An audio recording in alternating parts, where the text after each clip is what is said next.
Hello students, आज हम start करने जा रहे हैं न्यू चैप्टर और चैप्टर का टाइटल है ओ कैप्टन माय कैप्टन।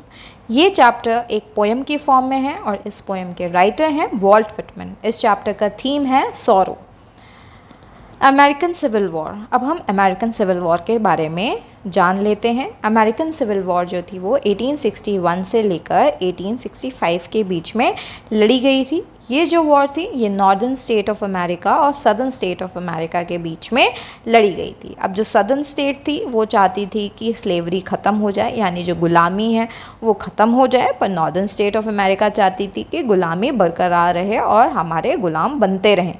ठीक है, तो इन दोनों की जब सिविल वॉर चल रही थी तो उस बीच में जो अब्राहम लिंकन थे वो प्रेसिडेंट चुने गए और उनके प्रेसिडेंट चुने जाने का मेन मोटिव ही यही था कि वो स्लेवरी से लोगों को बाहर निकाल सकेंगे और उन्होंने वैसा किया भी। अब्राहम लिंकन के प्रेसिडेंसी के दौरान जो अमेरिका थी वो सिविल वॉर, उस टाइम पर जो सिविल वॉर थी वो ख़त्म कराने में बिल्कुल सक्षम रहे थे और इसके बाद ही उनका असैसिनेशन, मर्डर कर दिया गया था। ठीक है, तो उनके मर्डर के बाद ही ये जो वॉल्ट व्हिटमैन है राइटर, इन्होंने अपने प्रेसिडेंट अब्राहम लिंकन को ऑनर देने के लिए, ट्रिब्यूट देने के लिए इस पोएम को लिखा है। तो चलिए अब हम पोएम को स्टार्ट करते हैं। O Captain, my Captain, our fearful trip is done. The ship has weathered every rack, the prize we sought is won. The port is near, the bells I hear, the people all exulting, while follow eyes the steady keel, the vessel grim and daring. अब यहाँ पर जो हमारे speaker हैं यानी vault Whitman है वो captain को एड्रेस कर रहे हैं। यानी कैप्टन कौन है? हमारे कैप्टन हैं प्रेसिडेंट अब्राहम लिंकन। वो कैप्टन से कह रहे हैं कि कैप्टन सुनिए, देखिए कि जो फियरफुल ट्रिप थी यानी जो जर्नी थी हमारी, यानी जो सिविल वॉर थी, अब वो पूरी तरीके से ख़त्म हो चुकी है। The ship has weathered every rack, यानी अब यहाँ पर जो शिप है वो नेशन को सिम्बलाइज कर रहा है। नेशन कौन सा? यूनाइटेड स्टेट्स ऑफ अमेरिका को। यानी जो शिप है वो है यूनाइटेड स्टेट्स ऑफ अमेरिका, जो कैप्टन है वो हैं हमारे प्रेसिडेंट अब्राहम लिंकन, और जो ट्रिप यानी जो जर्नी है वो है अमेरिकन सिविल वॉर। वो कहते हैं कि जो शिप है वो यानी जो नेशन है उसने सभी तरह के चैलेंजेस को सरवाइव कर लिया है, अपने गोल को भी अचीव कर लिया है और जो सिविल वॉर थी ये भी पूरी तरीके से अब ख़त्म हो चुकी है। जो लोग हैं वो सभी शिप को देख रहे हैं पोर्ट से खड़े होकर के। ठीक है, यानी कि जो शिप है अब वो बहुत नज़दीक है पोर्ट के, यानी कि जो अंत है वॉर का वो आ चुका है। सभी लोग जो हैं वो बेल्स बजा रहे हैं, सेलिब्रेशन कर रहे हैं, मेनली विक्ट्री की सेलिब्रेशन, अपनी जीत की सेलिब्रेशन को करने में लगे हुए हैं। वो देख रहे हैं कि वो जो लोग हैं जो किनारे पर खड़े हुए हैं वो देख रहे हैं कि किस तरीके से जो शिप है वो सभी चैलेंजेस को पार करके अब एक स्टेडफास्ट पोजीशन पे आ चुकी है, यानी एक स्थित पोजीशन पे आ चुकी है। वो अब बिल्कुल स्टेबल हो चुकी है। किसी भी तरह के जो भी चैलेंजेस उन्होंने फेस किए, अब उस तरह की कैसी भी सिचुएशन वहाँ पर मौजूद नहीं है। सभी चीज़ें अब स्टेबल हो चुकी हैं और जो नेशन है उसने बहुत बहादुरी के साथ इस जर्नी को ट्रैवल किया है। But oh heart, heart, heart, oh the bleeding drops of dead, where on the deck my captain lies, fallen cold and dead. अब यहाँ पर अचानक से क्या देखने को मिलता है हमें? जो स्पीकर हैं वो अब पोएम की जो टोन है उसको यहाँ पर शिफ्ट करते हैं, एक डीप सॉरो को रिप्रेजेंट करते हैं, बहुत ज़्यादा दुख को प्रकट करते हुए, पेन को, अपने इमोशनल पेन को एक्सप्रेस कर रहे हैं। वो कहते हैं ही सीज ब्लड, यानी कि जो पोएट हैं वो ब्लड देखते हैं। यहाँ पर ब्लड रिप्रेजेंट कर रहा है डेथ को। ठीक है, ब्लीडिंग ड्रॉप्स ऑफ डेथ का मीनिंग हो गया यहाँ पर वो जो कैप्टन है वो उनकी अब मृत्यु हो चुकी है। यानी वॉल्ट व्हिटमैन कहते हैं कि जो अब्राहम लिंकन है जो कि उनके कैप्टन है, अब उनकी डेथ हो चुकी है। कैप्टन जो हैं वो शिप के डेक के ऊपर पड़े हुए हैं। अब ये डेक क्या होता है? शिप के ऊपर चलने वाला जो प्लेटफॉर्म होता है, लकड़ी के जो फट्टे होते हैं जिसके ऊपर हम चलते हैं उसको हम डेक बोलते हैं। तो जो पोएट हैं वो कह रहे हैं कि जो कैप्टन है वो शिप के डेक के ऊपर पड़े हुए हैं। जो कैप्टन है उनकी डेथ हो चुकी है, वो अब ठंडे हो चुके हैं। ठीक है, जब कोई इंसान मर जाता है तो उनका जो खून होता है वो जमना स्टार्ट हो जाता है और वो ठंडा पड़ना शुरू हो जाता है। ठीक है, तो यानी कि यहाँ पर जो पोएट हैं वो यही दर्शा रहे हैं कि जो कैप्टन है वो मर चुके हैं, उनका शरीर ठंडा हो चुका है और उनके शरीर में किसी भी तरह की जान नहीं बची है, यानी वो लाइफलेस पड़े हुए हैं उस डेक के ऊपर।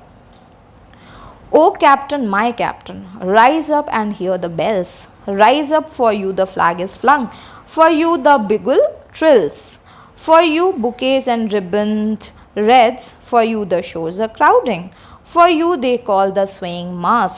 Their eager faces turning. अब यहाँ पर जो स्पीकर हैं वो कैप्टन को बुला रहे हैं, वो उनको कह रहे हैं कि आप उठिए और देखिए कि किस तरीके से लोग जो हैं वो सेलिब्रेशन कर रहे हैं। यानी अभी पोएट जो हैं उनको यकीन नहीं हो रहा है कि उनके जो कैप्टन हैं यानी अब्राहम लिंकन जो हैं उनकी डेथ हो चुकी है और वो अपने कैप्टन को बार बार बुला रहे हैं, उठा रहे हैं, उनसे कह रहे हैं कि आप प्लीज़ उठिए और देखिए कि किस तरीके से जो लोग हैं वो सेलिब्रेशंस कर रहे हैं। सारी तरफ फ्लैग्स जो हैं वो वेव हो रहे हैं। ठीक है, जो फ्लैग्स हैं वो झंडे जो हैं वो सब जगह पर लहर रहे हैं, बिगुल्स बजाए जा रहे हैं उनके ऑनर में। ठीक है, हॉर्न्स, ट्रम्पेट्स बजाए जा रहे हैं। ठीक है, तो इस तरीके का खुशी का माहौल है सारी तरफ। लोग जो हैं वो इकट्ठा हुए हैं, सभी लोग जो हैं वो बुकेज लेकर के आए हैं। ठीक है, गार्लैंड्स लेकर के आए हैं अपने कैप्टन के लिए, अपनी जीत को सेलिब्रेट करने के लिए। यानी कि सभी लोग जो हैं वो जो हमारे कैप्टन हैं यानी अब्राहम लिंकन को सेलिब्रेशन यानी बधाई देने के लिए सब लोग वहाँ पर खड़े हुए हैं कि उनकी बदौलत ही सभी चीज़ें जो हैं उन जो सिविल वॉर है वो ख़त्म हुआ है, लोग यूनाइट हुए हैं आपस में एक दूसरे के साथ। तो पर जो कैप्टन है वो क्या है, वो तो उनकी डेथ हो चुकी है। ठीक है, पर फिर भी लोग वहाँ पर मौजूद हैं और जो राइटर हैं वो अब्राहम लिंकन से कह रहे हैं कि आप सारी चीज़ों को देखिए, उठिए और महसूस करिए। जो लोग हैं वो कैप्टन को अब यहाँ पर क्या होता है, the for you they call the swaying mass their eager faces turning. जो क्राउड है वो बहुत ज़्यादा ईगर है, यानी चाहता है कि वो प्रेसिडेंट का अपने फेस देखना चाहता है। ठीक है, उनको देखना चाहता है कि वो मतलब सभी लोग क्या होता है, सभी लोग अपने जिसने भी हमें जीत दिलाई होती है उसको देखना चाहते हैं, उसके साथ जीत को सेलिब्रेट करना चाहते हैं। ठीक है, और यही चीज़ को यहाँ पर जो हमारे राइटर हैं वॉल्ट विटमैन ये कैप्टन को बोल रहे हैं। पर कैप्टन क्या है, कैप्टन तो लाइफलेस पड़े हुए हैं, यानी कि उनकी तो डेथ हो चुकी है और वो एक डेक के ऊपर लेटे हुए हैं। Here captain dear father, his arms beneath your head, it is some dream that on the deck you have fallen cold and dead. अब यहाँ पर जो पोएट हैं वो कहते हैं, पोएट जो हैं वो कैप्टन को फादर बोल करके डिनोट कर रहे हैं। यानी फ़ादर कौन होता है, फ़ादर एक ऐसी फिगर होती है जिसको हम रेस्पेक्ट देते हैं, उनके साथ एक पर्सनल कनेक्शन होता है हमारा, है ना। तो यहाँ पर जो हमारे स्पीकर हैं वो कैप्टन को डियर फादर बोल करके संबोधित कर रहे हैं, उनको प्यार से रेस्पेक्ट देने की कोशिश कर रहे हैं। फिर उसके बाद वो अपना जो हाथ है वो कैप्टन के सिर के नीचे लगाते हैं, एक केयर का भाव शो करने के लिए, टेंडरनेस शो करने के लिए। और फिर स्पीकर कहते हैं कि वो कहते हैं कि काश ये सपना हो जो कि मैं देख रहा हूँ। ठीक है, पर असल में क्या है, असल में तो जो कैप्टन है हमारे वो अब मर चुके हैं। यानी वो नहीं चाहते हैं कि जो अब्राहम लिंकन है उनकी मौत हो, उनको यकीन नहीं हो रहा है इस बात पे। वो सोच रहे हैं कि काश ये सपना हो। ठीक है, उनके लिए उनकी मौत एक सपने जैसी है, वो बर्दाश्त नहीं कर पा रहे, उनको सहन नहीं हो रहा है कि किस तरीके से उनके जो प्रेसिडेंट हैं वो दुनिया में नहीं रहे हैं। My captain does not answer. His lips are pale and still. My father does not feel my warmth. He has no pulse nor will. The ship is anchored safe and sound. Its voyage closed and done. अब यहाँ पर third stanza में जो speaker हैं वो कहते हैं कि जो कैप्टन है वो अभी भी साइलेंट पड़े हुए हैं। साइलेंट मतलब क्या हो गया कि बिल्कुल शांत हैं, वो कोई भी किसी भी तरीके का आंसर नहीं दे रहे हैं। क्या अभी तक क्या हो रहा था, स्पीकर कितनी सारी बातें जो हैं प्रेसिडेंट से बोल रहे थे कि उठिए, देखिए लोग आपका स्वागत कर रहे हैं, किस तरीके से आपसे मिलने के लिए आए हैं, सब आपको देखने के लिए आतुर हैं, ईगर हैं, परेशान हैं, सब आपकी बेल्स बजा रहे हैं, फ्लैग्स सब जगह पर वेव किए जा रहे हैं, सब लोग गार्लेंड्स लेकर के आए हैं, बुकेज़ लेकर के आए हैं, हॉर्न्स बज रहे हैं, बिगुल्स बज रहे हैं। तो तभी भी क्या हो रहा है, जो कैप्टन है वो तो जवाब ही नहीं दे रहे हैं। वो क्यों नहीं जवाब दे रहे हैं? उनके जवाब ना देने का कारण है कि अब वो नहीं रहे हैं, वो मर चुके हैं। His lips are pale and still. अब यहाँ पर उनके जो लिप्स हैं उनको पेल और स्टिल बोला गया है। पेल यानी कि हल्के पीले रंग के पड़ जाना, और स्टिल का मतलब मूवमेंट ना होना, ठीक है। अब किसी की जब डेथ हो जाती है तो उनके जो शरीर का जो रंग भी होता है ना, वो भी बदलना शुरू हो जाता है, पीला पड़ना शुरू हो जाता है शरीर, खून जो है इकट्ठा होना शुरू हो जाता है और शरीर हल्का हल्का पीला होता चला जाता है। तो यहाँ पर भी जो उनके लिप्स हैं उनको लाइफलेस शो किया गया है कि उसमें कोई किसी भी तरीके की जान ही नहीं बची है और वो अब मूव भी नहीं कर रहे हैं। फिर यहाँ पर कहते हैं कि मेरे फादर जो हैं वो मेरा आर्म भी महसूस नहीं कर पा रहे हैं और उनमें ना ही पल्स है ना ही विल है, यानी कि जो मेरे फादर हैं यानी जो कैप्टन है वो रेस्पॉन्स नहीं कर रहे हैं मेरे टच को देख करके। यानी मेरा जो हाथ है, जो कैप्टन है उनका जो हाथ था वो कैप्टन के सिर के नीचे था, स्पीकर का हाथ कैप्टन के सिर के नीचे था, तो उनका हाथ भी वो महसूस नहीं कर पा रहे हैं, ठीक है। उनमें ना ही किसी तरह की विल है, ठीक है, ना ही पल्स आ रही है, यानी कि वो बिल्कुल लाइफलेस मरे हुए वहाँ पर पड़े हुए हैं। अब जो शिप है उसको सेफली एंकर कर दिया गया है, ठीक है। सेफ है शिप बहुत ज़्यादा। एंकर्ड का मतलब क्या होता है? जब शिप जो है अपने किनारे पर यानी पोर्ट पर पहुंच जाती है तो वहाँ पर जो पोर्ट होता है वहाँ पर स्टैंड्स बने होते हैं जहाँ पर शिप को बांधा जाता है, ठीक है, पोल से बांध दिया जाता है। तो उसी पोल पर जो शिप है उसको एंकर यानी कि सेफली बांध दिया गया है। जो जर्नी है वो वहाँ पर ख़त्म हो चुकी है और सभी लोग एकदम सेफ हैं। वॉयज का मतलब हो गया जर्नी, ठीक है, यानी जो जर्नी है वो ख़त्म हो चुकी है और सभी लोग वहाँ पर सेफ एंड साउंड हैं। From fearful trip the victor ship comes in with object won. तो यहाँ पर जो शिप है वो जीत हासिल कर चुकी है, एक डेंजरस जर्नी को कवर करके आई है, यानी कि जो सिविल वॉर है उसको झेल करके आई है ये शिप, ठीक है। और अब वो विक्टोरियस साबित हुई है वहाँ पर और जो भी गोल्स थे यानी जो हमारा अमेरिकन सिविल वॉर था वो ख़त्म होने में विक्ट्री उन्हें हासिल हुई है। Exult, O shores, and ring, O bells, but I, with mournful tread, walk the deck, my captain lies, fallen cold and dead। अब यहाँ पर जो स्पीकर हैं वो लोगों को एनकरेज कर रहे हैं शोर पे, किनारे पे, कि आप लोग सभी विक्ट्री मनाइए, सेलिब्रेट करिए, जो भी विक्ट्री हमने हासिल करी है उसका सेलिब्रेशन करिए। पर जो स्पीकर हैं यहाँ पर वो बहुत सॉरोफुली वॉक कर रहे हैं, बहुत दुख के साथ। मॉर्नफुल ट्रेड का मतलब हो गया दुख के साथ वॉक करना, मतलब हल्की वॉक करना जिसमें हमें ये दिखाई दे कि कोई सामने वाला इंसान जो है वो दुखी है। तो यहाँ पर भी जो स्पीकर हैं वो वॉक करते हैं बहुत ज़्यादा दुख के साथ। वो डेक के ऊपर वॉक कर रहे होते हैं जहाँ पर उनका कैप्टन जो है वो मरे हुए पड़े हुए हैं। उसके बाद वो दोबारा से यही बात बोलते हैं, फॉलन कोल्ड एंड डेड, यानी कि यहाँ पर वो एम्फसाइज़ करते हैं कि कैप्टन जो हैं उनकी एक ट्रेजेडी में मौत हो चुकी है पर यहाँ पर विक्ट्री भी हासिल हुई है।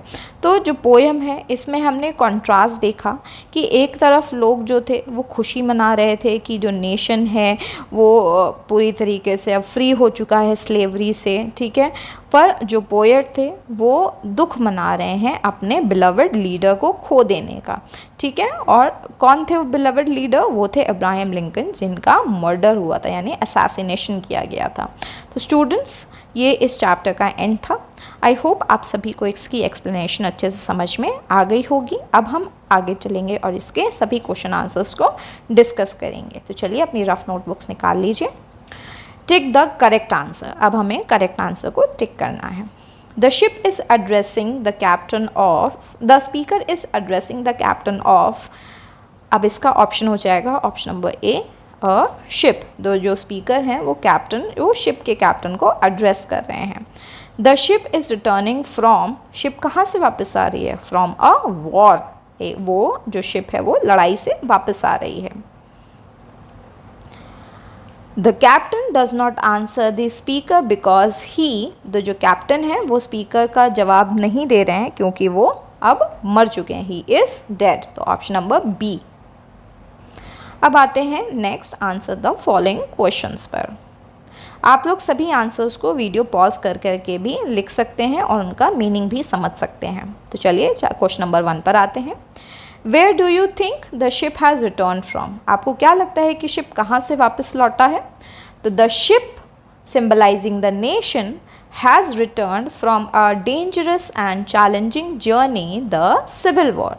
जो शिप है वो लौटा है एक डेंजरस जर्नी को ट्रैवल करके, जो कि एक सिविल वॉर थी। Describe the greeting that awaits the ship and its captain. अब किस तरीके से कैप्टन और शिप का स्वागत किया गया था उसको हमें डिस्क्राइब करना है। The ship and its captain are greeted with ringing bells, waving flags, bouquets, ribbon reds and eager crowds. तो जो शिप और कैप्टन था उनका स्वागत बेल्स को बजा करके, झंडे फहरा करके, बुकेज और रिबन के जो गार्लैंड्स होते हैं वो लाए थे, और क्राउड भी बहुत ज़्यादा आतुर था उन्हें देखने के लिए। तो इस तरीके से उनका स्वागत किया गया था। How is the captain related to the speaker?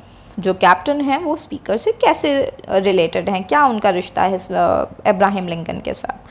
The captain, President Abraham Lincoln, is related to the speaker as a deeply respected and beloved leader. तो यहाँ पर जो इनका रिलेशनशिप है वो एक beloved leader का है। Why does the captain not answer the speaker? अब जो कैप्टन है वो स्पीकर की बात का जवाब क्यों नहीं देते हैं? The captain does not answer the speaker because he is dead. Captain speaker का जवाब इसलिए नहीं देते हैं क्योंकि कैप्टन अब मर चुके हैं।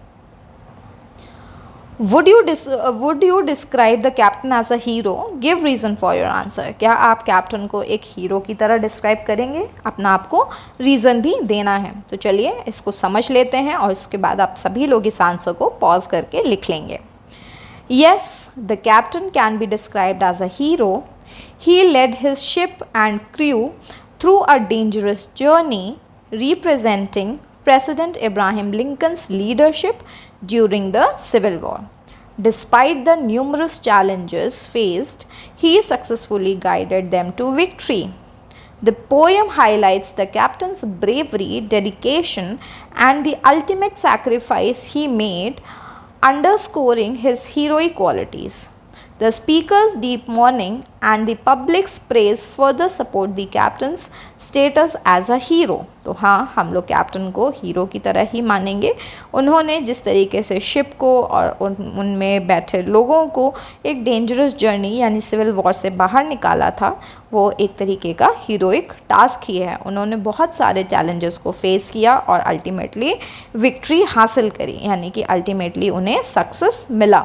और ये जो पोएम है ये भी कैप्टन की ब्रेवरी को, डेडिकेशन को ही दर्शाता है कि किस तरीके से उनके ब्रेवरी की वजह से ही उन्हें सक्सेस मिला और इसी वजह से उनके अंदर हीरोइक क्वालिटीज़ भी हैं।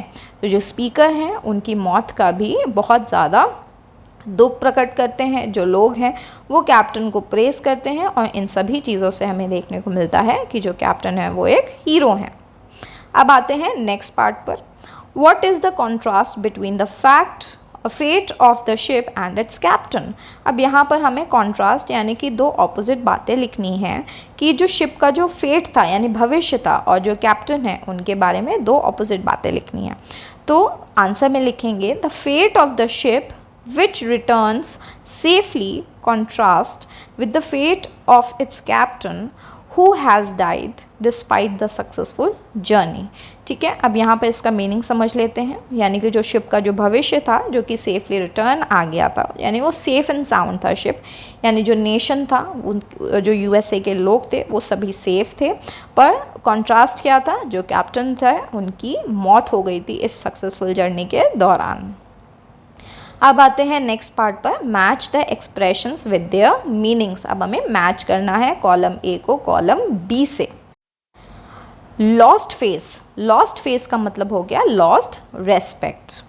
लॉस्ट हार्ट का मतलब हो गया डिस्पेयर्ड।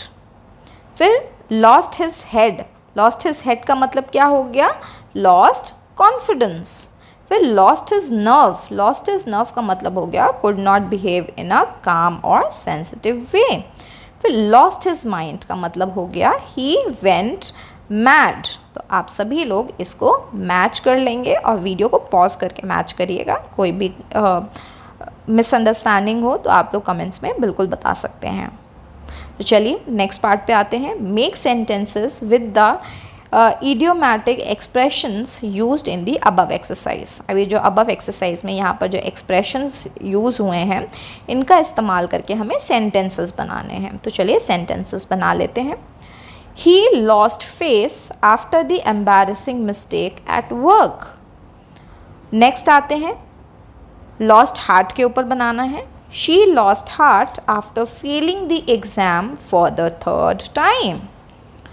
अब आते हैं लॉस्ट हिज हेड पर। He lost his head during the crisis and made poor decisions. Fourth आते हैं लॉस्ट हर नर्व पर। She lost her nerve right before the big presentation. अब आते हैं फिफ्थ लॉस्ट हिज माइंड पर। He lost his mind after the tragic accident. तो आप सभी लोग इसको सेंटेंसेस को भी वीडियो पॉज करके लिख लेंगे। अब हम नेक्स्ट एक्सरसाइज पर आते हैं। Fill in the blanks with suitable articles a and the in the following sentences. Articles आप लोग को पता ही होंगे, ए एंड द होता है, ठीक है। अ लगाते हैं किसी भी एक चीज़ से पहले, जहाँ पर अ पेन, अ पेंसिल, ठीक है, वहाँ पर लगाते हैं। एंड लगाते हैं जहाँ पर वॉवल्स होते हैं, जिन वर्ड्स का पहला लेटर वॉवल होता है या फिर वो साउंड कर रहे होते हैं ए ई आई ओ यू की तरह। फिर द लगाते हैं ग्रेट चीज़ों के आगे, ठीक है, साइन मतलब ऐसी चीज़ों के आगे जो महान होती हैं, ठीक है। तो चलिए लिख लेते हैं। अब आते हैं यहाँ पर a university is no place for the lazy. अब यहाँ पर अ और द आ जाएगा, ठीक है। अब आते हैं Taj Mahal. The Taj Mahal is one of the most famous monuments in the world. तो ताजमहल महान चीज़ है, उसके आगे द आ गया। He met with an accident, ठीक है, एक्सीडेंट का ए है, वोवल है, तो यहाँ पर एन आ गया। Have you seen a 1 rupee note, ठीक है, 1। अब ये लिखा तो ओ से है पर साउंड कैसा करता है, 1 वर्स, हिंदी वाले व से साउंड करता है, ठीक है, या फिर इंग्लिश वाले वी से साउंड करता है, ठीक है, और लिखा ओ एन ई 1 जाता है, तो इसके आगे अ लगाएंगे क्योंकि इसका साउंड जो है वो कॉन्सोनेंट की तरह निकल रहा है। The times of India is a popular newspaper. तो टाइम्स ऑफ इंडिया द लगा देंगे, ठीक है, क्योंकि एक न्यूज़पेपर है। तो चलिए अब आते हैं नेक्स्ट पार्ट पर। Look up a dictionary and find the meaning and the origin of these words. अब हमें डिक्शनरी का इस्तेमाल करके इन सभी वर्ड्स के मीनिंग्स बताने हैं और ये वर्ड्स कहाँ से उत्पन्न हुए हैं, इनका ओरिजिन क्या है वो बताना है। अब वर्ड आता है ब्रोशर। ब्रोशर क्या होता है, एक स्मॉल बुक या फिर मैगजीन जिसमें पिक्चर्स होती हैं और हर तरह की इंफॉर्मेशन लिखी होती है। ये वर्ड आया है फ्रेंच से। इसको आप अपनी टेबल में फिल कर लेंगे, बुक वाली टेबल में। Cartoon, a simple exaggerated drawing होती है कार्टून, आप लोग टीवी में भी देखते होंगे। ये वर्ड आया है इटालियन वर्ड से लिया गया है, इटालियन डिक्शनरी से लिया गया है ये वर्ड। कुकी जो छोटे छोटे बिस्किट्स होते हैं उनको हम कुकी कहते हैं। अ स्मॉल स्वीट केक, ठीक है, जो कि एक डच वर्ड है। सिएस्टा क्या होता है, एन आफ्टरनून नैप, यानी कि दोपहर का जो आराम होता है उसको हम सिएस्टा कहते हैं और ये स्पेनिश वर्ड है। मस्कीटो, अ स्लेंडर लॉन्ग लेग्ड फ्लाई। ये मस्कीटो क्या है, मच्छर है, और ये आया है स्पेनिश वर्ड से। चलिए अब आते हैं नेक्स्ट पार्ट पर। History is full of stories of heroes who sacrifice their lives for the cause of duty. Research on the internet and learn more about your own favourite personality. Prepare a speech to be delivered in class justifying your choice. अब यहाँ पर आपको research करनी है तो मैंने थोड़ा सा लिख करके आपको कंटेंट दे दिया है, आप लोग इनके बारे में आप लोग ज़्यादा बातें भी ढूंढ के इंटरनेट से लिख सकते हैं। तो हम बात कर रहे हैं मैरी क्यूरी की। Marie Curie is celebrated for her scientific contributions to radioactivity, her resilience in a male dominating field and her selflessness in sharing discoveries for humanity's benefits। ठीक है, तो हमने मैरी क्यूरी के बारे में लिखा है, आप लोग किसी और के बारे में भी, किसी और हीरो के बारे में लिख सकते हैं, आपके हिसाब से कोई भी हो सकता है वो इंसान। ठीक है, फेमस इंसान होना चाहिए। तो चलिए अब नेक्स्ट पार्ट पर आते हैं। Your class has to submit an article for the school magazine on the topics our heroes, make a list of the characters you would look for while deciding the subject of your article। अब यहाँ पर आपको school magazine के लिए topic दिया गया है our heroes, उनके बारे में आपको लिखना है। ठीक है, तो कोई भी कैरेक्टर आपको लिखना है। तो हीरोज़ कौन कौन से हो सकते हैं, बहुत से तरीके के हीरोज़ होते हैं। तो यहाँ पर मैंने आपको लिस्ट दे दी है 5 तरह के हीरोज़ की, तो आप लोग इन सब का इस्तेमाल करके उनके बारे में आर्टिकल लिख सकते हैं और अपनी मैगजीन में छपवा सकते हैं। तो चलिए इसको भी देख लेते हैं। Historical figures like Mahatma Gandhi and Nelson Mandela for social justice. तो आप अगर हिस्टोरिकल फिगर की बात करें तो महात्मा गांधी और नेल्सन मंडेला के बारे में भी लिख सकते हैं। Scientist like Marie Curie and Albert Einstein for their innovations. तो साइंटिस्ट यानी मैरी क्यूरी, जिनके बारे में अभी पीछे मैंने यहाँ पर लिखा, इसके अलावा आप एल्बर्ट आइंस्टाइन के बारे में भी लिख सकते हैं। Humanitarians like Mother Teresa for their selfless services. तो मदर टेरेसा के बारे में भी लिख सकते हैं। Military personnels and first responders for their courage. तो मिलिट्री वाले लोग यानी पुलिसमैन हो गए, आर्मी, एयरफोर्स, नेवी से रिलेटेड जो लोग हो गए जो कि हीरोइक एक्टिविटीज़ शो करते हैं और साहस दिखाते हैं, हम लोगों को दूसरे अटैक से बचाते हैं, उन लोगों के बारे में भी आप लिख सकते हैं। Cultural icons like Maya Angelo for her inspirational contributions. तो आप माया एंजेलो के बारे में भी लिख सकते हैं। तो इस तरह से इन टॉपिक्स को आप कवर कर सकते हैं। अगर आपको इनका भी मैटर चाहिए तो आप लोग मुझे कमेंट में बताइए, मैं आपको इनके बारे में भी डिस्क्रिप्शन में लिख के दे दूँगी। तो अगर स्टूडेंट्स वीडियो पसंद आया हो तो वीडियो को लाइक करें, चैनल को सब्सक्राइब करें, अपने सभी फ्रेंड्स तक इस वीडियो को ज़रूर शेयर करें। Thank you.